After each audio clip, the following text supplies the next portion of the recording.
Will you show us some of your sounds? What was it like going on Espresso Show? Were you nervous? No, I'm used to it.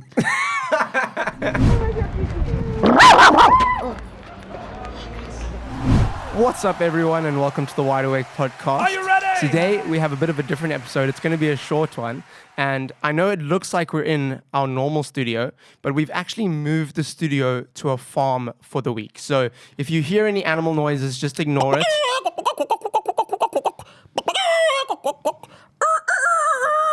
Yeah, it's been a bit of a challenge. I'm not gonna lie. So just try and ignore it. We are on a farm, but yeah. I mean, if it does get too much, then I'll have to put an end to it.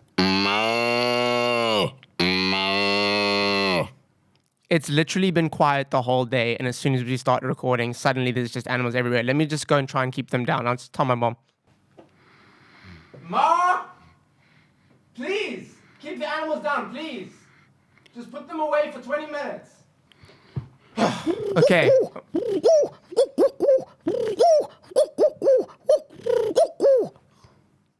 Okay, suddenly there's birds here. Let me just chase them away quick. Go away. Come, go.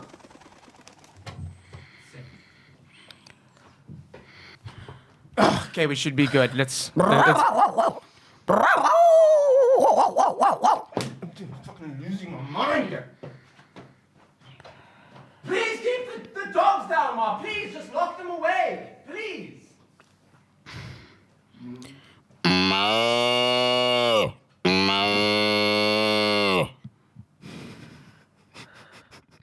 Okay, let's just get into it.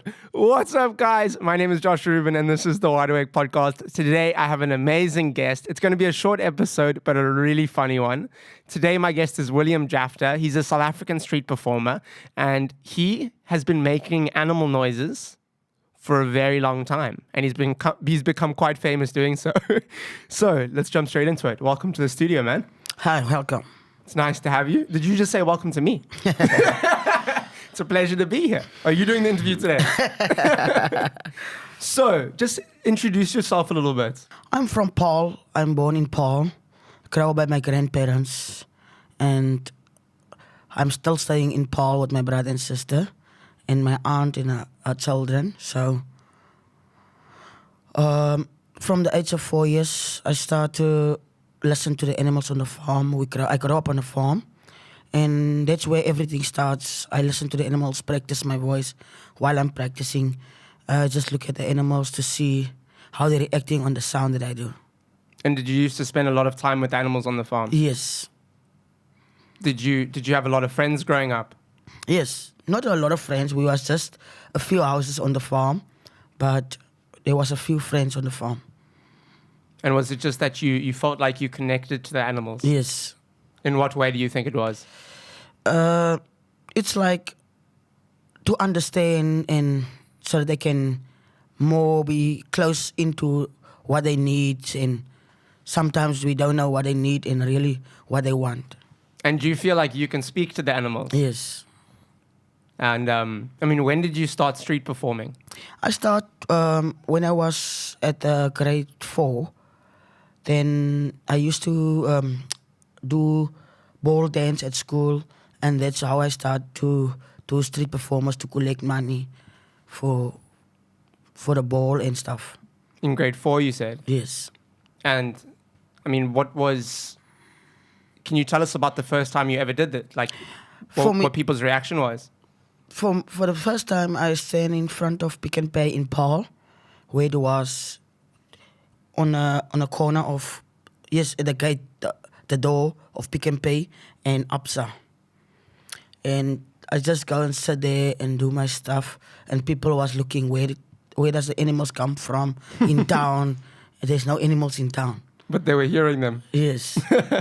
And did people love what you were doing? They are loving it.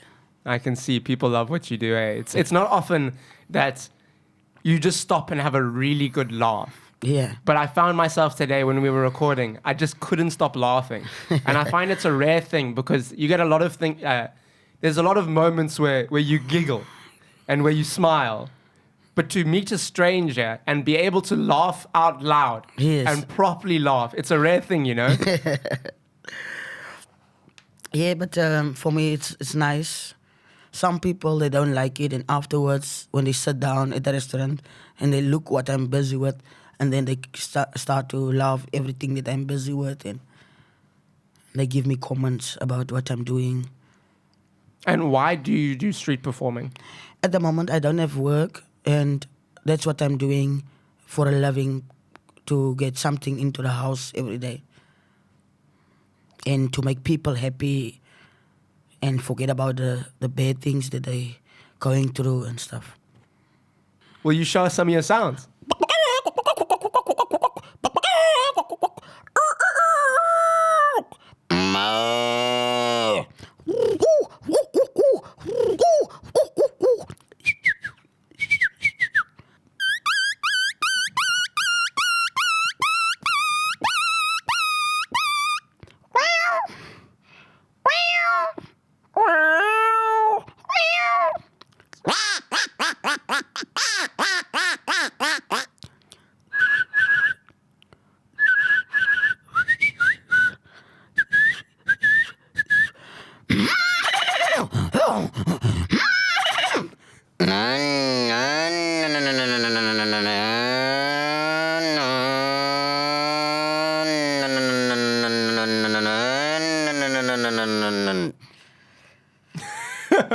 Amazing, man. You got a real talent there. Eh?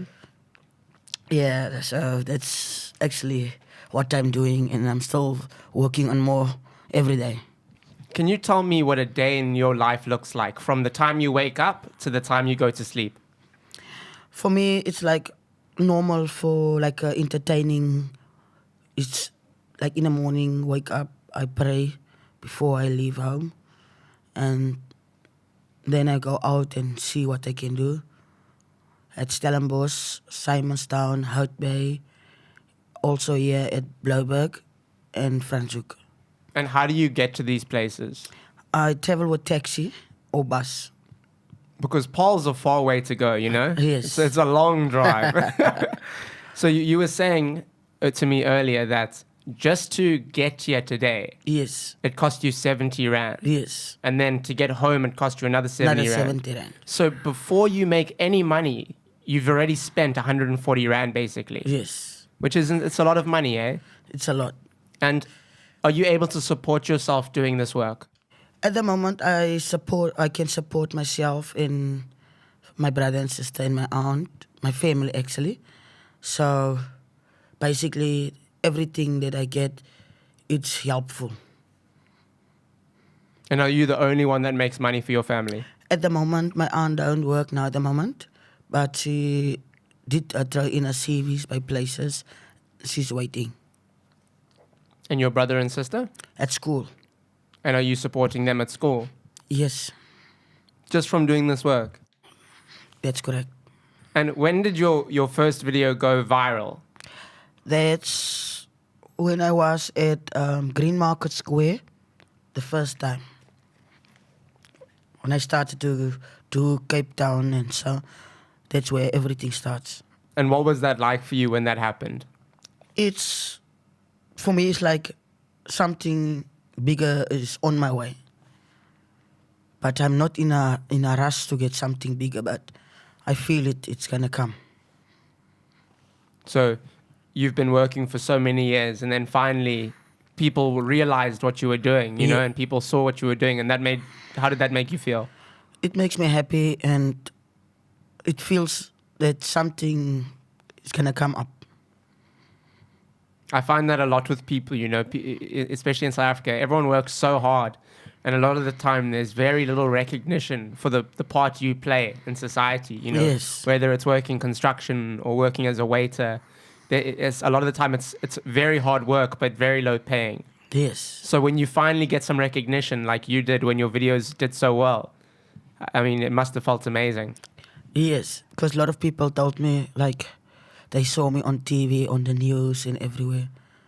So that's all the videos that I took from YouTube or Facebook, Instagram, where people send it. And you've worked with quite a lot of people as well. I mean, when you started becoming quite famous, I'm sure everyone was coming to interview you. Yes, not quite a lot of people, but like as the News 24 and Expresso, they interview me a lot, and other people as well. What was it like going on Expresso show? Were you nervous? No, I'm used to it. You're used to it. So William, I said to him before this, because he's a man of few words. William's a man of action, right? Yes, You don't say too much, but you're a man of action. yes. So what do you want to say to everyone?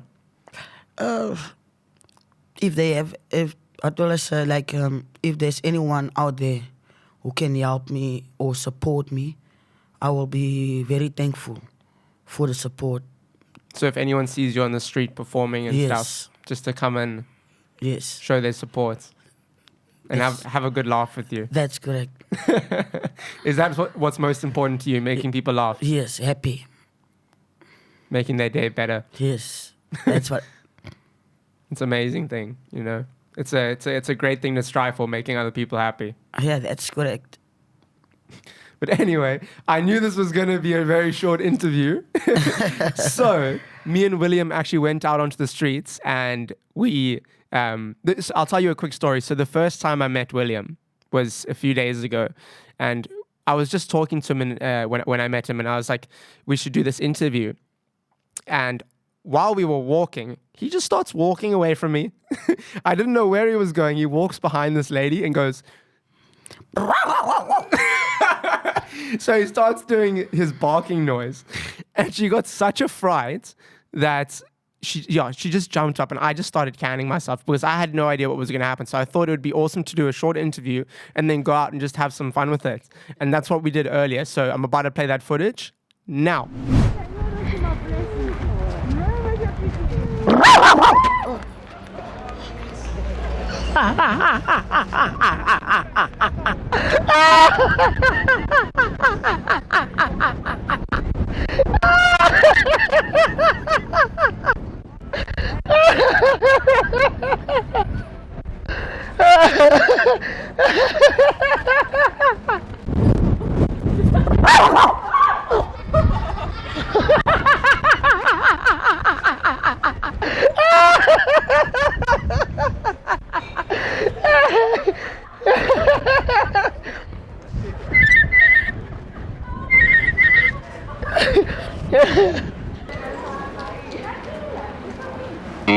No.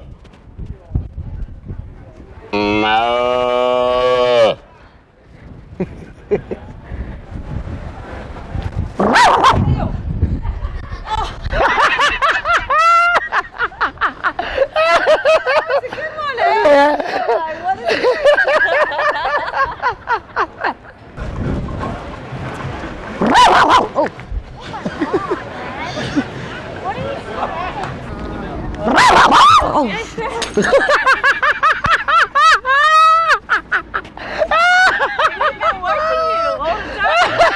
But you still get afraid.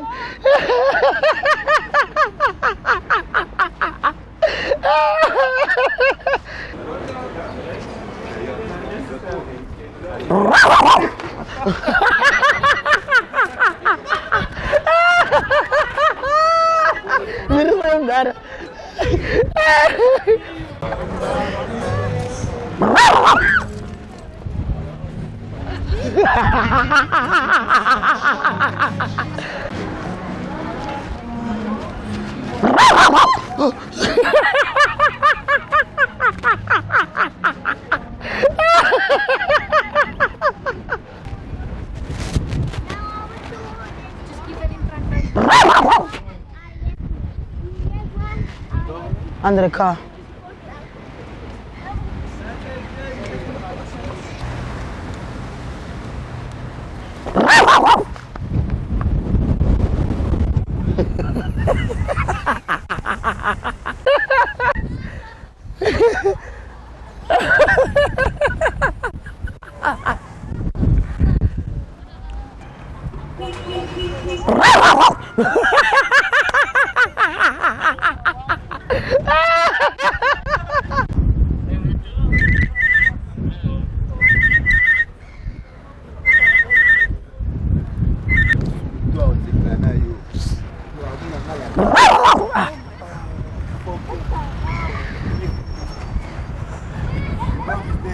The dog.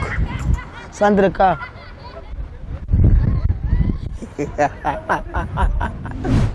I hope you guys enjoyed that. I know we had a lot of fun filming that, didn't we? Yes. No, it was awesome. But anyway, I hope you guys enjoyed this episode. It was short, but we're going to be returning to full-length episodes next week. But anyway, thank you guys for watching, and we'll see you on the next one. Bye.